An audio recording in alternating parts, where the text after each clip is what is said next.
ఇప్పుడే మనం చూసుకున్నట్లయితే ఏపీలో భారీగా వర్షాలు, రాష్ట్రంలో మళ్ళీ వర్షాలు. మనకు బంగాళాఖాతంలో అల్పపీడనం అయితే ఏర్పడబోతుంది. ఈ నెల 23న అల్పపీడనంగా మారే అవకాశం అయితే ఉందన్నమాట.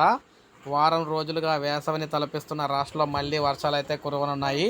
నైరుతి బంగాళాఖాతంలో అల్పపీడనం ఏర్పడే అవకాశం ఉందని, దాని ప్రభావంతో వర్షాలు కురుస్తాయని వాతావరణ శాఖ అయితే తెలిపిందనమాట. ప్రస్తుతం నైరుతి బంగాళాఖాతంలో సగటున సముద్ర మట్టానికి 3.1 నుంచి 5.8 కిలోమీటర్ల ఎత్తులో ఉపరితల ఆవర్తనం విస్తరించి అయితే ఉందన్నమాట.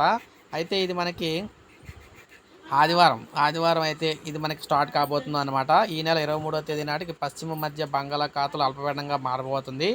దీని ప్రభావంతో వచ్చే 3 రోజులు రాష్ట్ర వ్యాప్తంగా తేలికపాటి నుంచి మోస్తరు వర్షాలు కురుస్తాయని చెప్తున్నారు.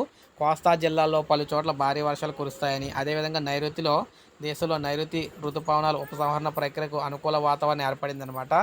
అందువల్ల ఈశాన్య రుతుపవనాల కాలం ప్రారంభమవుతుంది. ఈ నేపథ్యంలో మనకి మళ్ళీ వర్షాలు అయితే వస్తూ ఉన్నాయన్నమాట.